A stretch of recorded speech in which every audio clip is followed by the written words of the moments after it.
Bom dia, Pai do Senhor. Quem vos fala é a missionária Nadir Albano. Hoje é dia 29 de outubro de 2024, uma terça-feira, né? Estamos começando mais um momento, João 3,30, que ele cresça, que diminua. Como de costume, vamos estar orando e logo em seguida vamos estar passando para a preciosa palavra do Senhor, amém? Meu Deus, meu Pai, em nome de Jesus, nessa hora entra na tua presença santa, pedindo perdão pelas minhas falhas, pelos meus pecados que são em número. Eu apresento o lar, a família, o ministério, o chamado, tudo sem confiar na minha pessoa. E apresento também, meu Deus, a vida desse irmão, dessa irmã, que vai estar ouvindo a meditação dessa palavra, que o Senhor possa estar indo de encontro, Pai, fazendo a tua vontade, que ela é boa, perfeita e agradável. Amém. A palavra do Senhor hoje está em A Perseguição e a Dispersão da Igreja, está em Atos 8, tá bom? Que diz assim: naquela ocasião desencadeou-se grande perseguição contra a igreja em Jerusalém. Todos, exceto os apóstolos, foram dispersos pelas regiões da Judéia e de Samaria. E alguns homens piedosos sepultaram Estevão e fizeram para ele grande lamentação. E Saulo, por sua vez, detestava a igreja, indo de casa em casa, arrastava homens e mulheres e os lançavam à prisão. Meu Deus e meu Pai, em nome de Jesus, essa é a sua santa e preciosa palavra.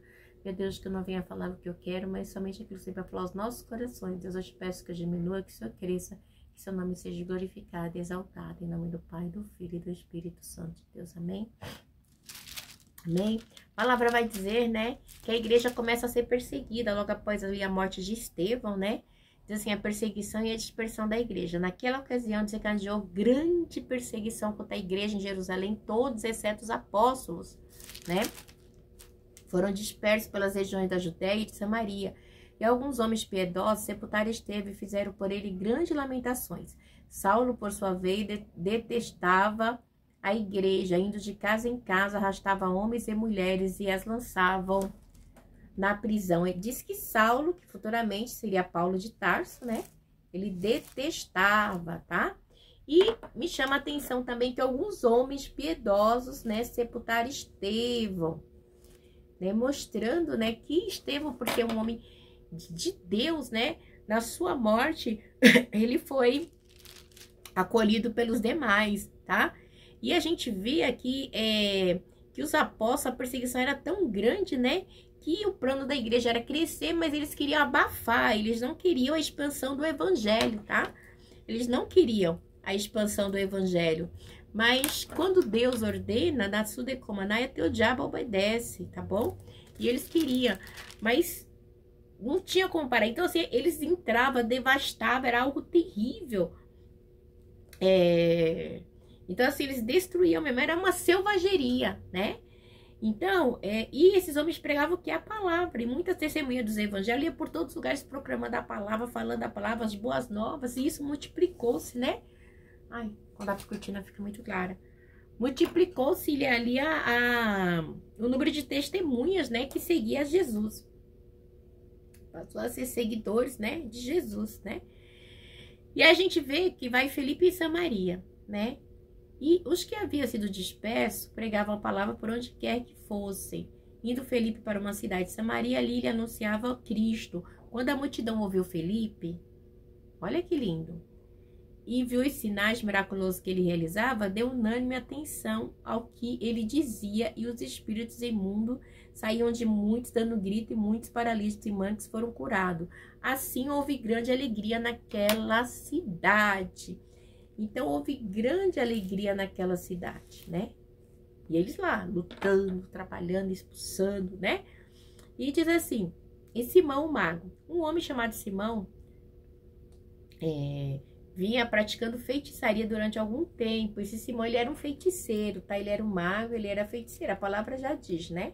Então, ele vinha, né, praticando feitiçaria. E quando Felipe estava ali, né, Felipe foi um exemplo ali em Samaria, tá? Ele ia, pregava, falava, e Deus usava ele nas maravilhas, né, nas curas, na libertação. Então era algo tremendo, né? E esse Simão Mago, ele era um gnóstico, tá? Ele era gnóstico. Diz que o gnosticismo disse que ele é um herege, que ele pode ser um dos pais do gnosticismo, mas, né, diz, né, a história. Então, impressionado, e durante algum tempo naquela cidade, impressionado todo o povo de Samaria, ele se dizia muito importante, todo o povo do mais simples, o mais rico, dava ali atenção. Por quê? Porque ele se achava importante, ele mesmo se dizia muito importante, e todo o povo dos mais simples, mais ricos, dava ali atenção. Então, ele se achava muito importante, né? Este homem é o poder divino conhecido como grande poder. Eles o seguiam, pois ele o havia iludido com sua mágica durante muito tempo. No entanto, quando Filipe lhes pregou as boas novas do reino de Deus e do nome de Jesus Cristo, creram nele e foram batizados tanto o homem como as mulheres. O próprio Simão também creu e foi batizado, e seguiam Filipe por toda parte, observando maravilhas, maravilhando-se os grandes sinais e milagres que eram realizados, porque Filipe era usadíssimo por Deus. Os apóstolos em Jerusalém, ouvindo que Samaria havia aceitado a palavra de Deus, enviaram para lá Pedro e João. Então os samaritanos, que eram tidos como segunda classe, né, pessoas de baixo escalão, aceitaram Jesus, né, a palavra do Senhor. E estes, ao chegarem, oraram que eles recebessem o Espírito Santo. Então, eles oram, né, para os samaritanos e eles recebem o Espírito Santo. Isso é muito lindo, igreja. Eu acho tremendo, né? Essa parte aqui que os samaritanos também recebem o Espírito Santo de Deus. Que deixa claro que o ID, né, que Deus, ele não faz exceção de pessoas, né? Pois o Espírito ainda não havia descido sobre nenhum deles e tinham apenas sido batizados em nome do Senhor. Mas eles tinham batizado e já estavam recebendo ali o batismo do arrependimento. Então Pedro e João lhes puseram as mãos e lhes receberam o Espírito Santo. Olha que coisa linda. Impuseram as mãos na mão da Sudecomanai e aqueles homens foram cheios do Espírito Santo. E vendo Simão que o Espírito era dado com a imposição das mãos aos apóstolos, oferecendo-lhe dinheiro, e disse, dei-me também este poder para que a pessoa sobre quem eu puser a mão receba o Espírito. Olha só, o herege do Simão. E Pedro respondeu, perece com você o seu dinheiro. Você pensa que pode comprar o dom de Deus? Alguém pensa que pode comprar o dom de Deus? Não. O dom de Deus é com busca, é com renúncia. As coisas de Deus é assim. Você não tem parte nem direito nenhum nesse ministério, porque o seu coração não é reto, tá? Porque o coração dele não era reto. Igreja, Deus conhece o coração dos seus, tá? Arrependam-se dessa maldade e ore ao Senhor. Talvez Ele perdoe tal pensamento do seu coração. Talvez Ele perdoe, né? Pois vejo que você está cheio de amargura e preso pelo pecado. Gente, quantas pessoas assim, né?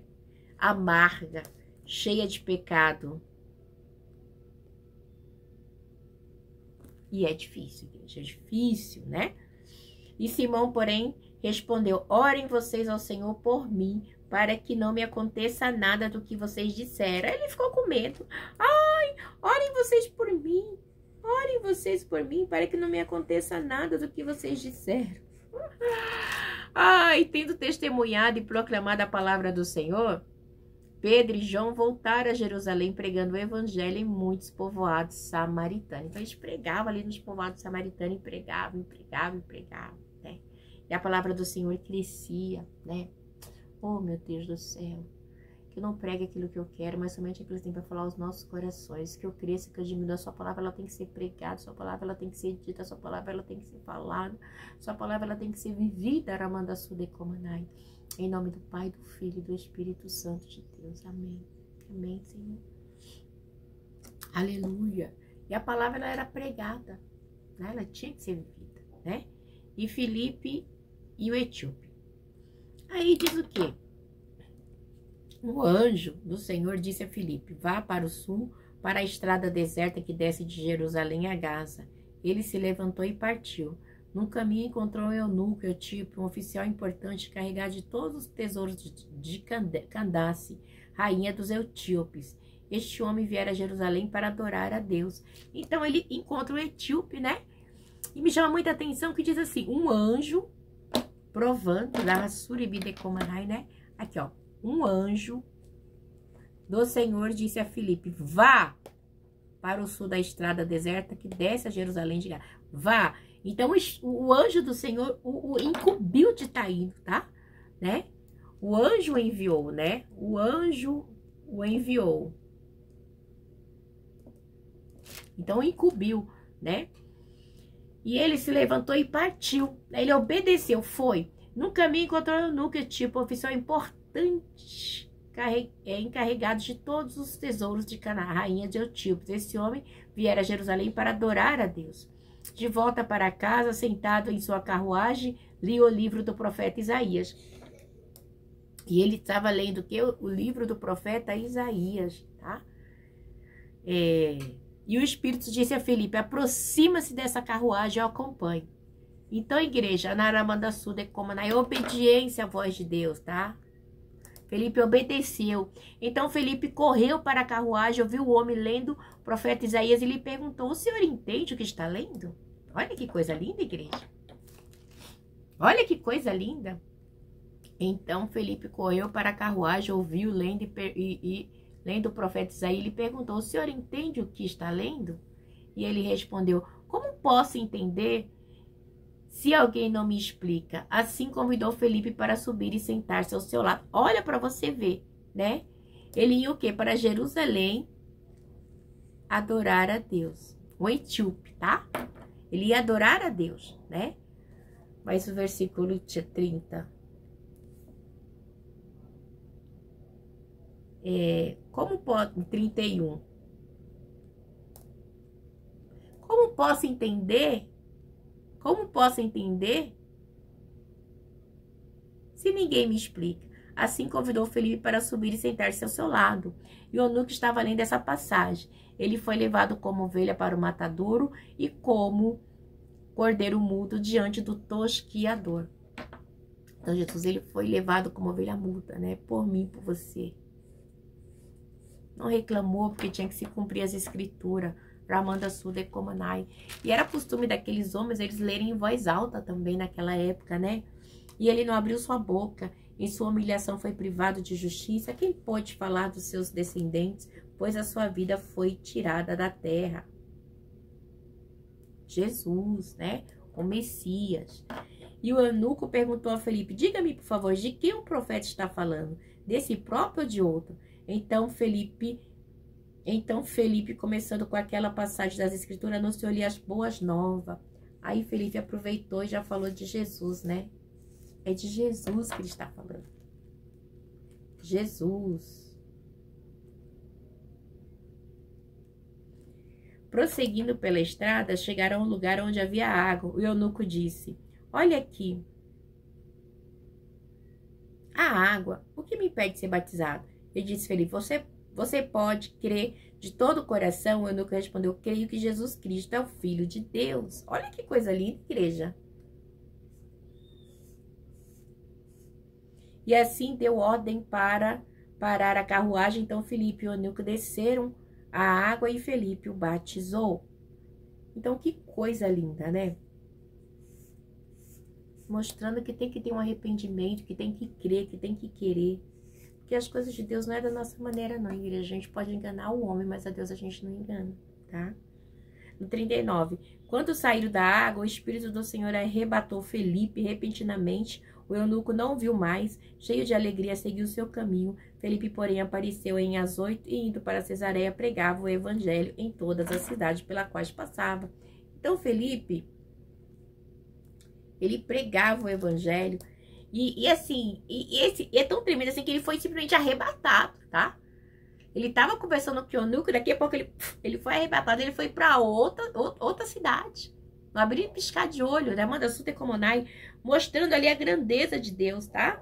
Era da Cana Sude Komonai, né? Então, e a alegria desse eunuco era algo tremendo ali, né? Ele se batizando, ele recebendo o Senhor. Se Deus tem nos guardado, igreja, o diabo ele quer nos destruir de todo custo, sabe? A gente tem passado situações que a gente vê a fúria dele aqui em casa mesmo. Ontem meu esposo quase bateu um carro, hoje ele bateu um carro, sabe? Então assim, a gente vê o carro, é assim, o nível querendo destruir. Mas eu creio, Senhor. Eu não desisto, eu não saio do seu caminho. Porque o Senhor é o caminho, a verdade e a vida. O inimigo quer destruir tudo. Mas nós temos um Deus que tem nos guardado, né? E hoje de manhã, quando eu tava dormindo, né? Aí meu esposo saiu pra trabalhar, né? Que ele tá fazendo Uber. E aí eu vi a voz dele e falou assim: o que eu faço? O que eu faço, né? E aí eu falei: nossa. Eu falei: Renan, olhei, mas ele não tava, já tinha uns 5 minutos que ele tinha saído, né? E à noite eu sonhei com o carro batendo, isso, aquilo. Aí quando foi agora, ele me ligou, né? Bati o carro, né? Deus, ele nos avisa, porque o inimigo, ele tá furioso, querendo destruir. Ainda bem que só foi o carro, né? Mas ele tá bem. Ficou triste, super chateado, ficou. O inimigo, ele quer destruir a igreja, mas Deus, ele quer trazer vida pra gente. E vida em abundância. Esse é o Deus que a gente serve. Que toda maldição, que toda obra contrária, que seja desfeita contra o meu lar, contra o teu lar. Porque maior é aquele que está conosco do que aquele que está no mundo. O inimigo, ele tenta destruir. Ele quer paralisar. Ele não quer que a gente fale do amor de Deus, ele não quer que a gente faça a obra. Mas nós temos que fazer, porque Jesus está voltando. Ramandassuri me decomanai. E aí ele quer destruir, ele usa um para fazer macumba aqui, usa outro com inveja, usa um com língua peçonhenta, usa um com perseguição, mas nós não podemos parar. O evangelho, ele tem que ser pregado. Eu só peço a Deus que me dê força para continuar. Porque o meu Redentor vive. Que Deus abençoe vocês, que vocês tenham um dia abençoado. Em nome do Pai, do Filho e do Espírito Santo de Deus. Amém? Ficou na paz.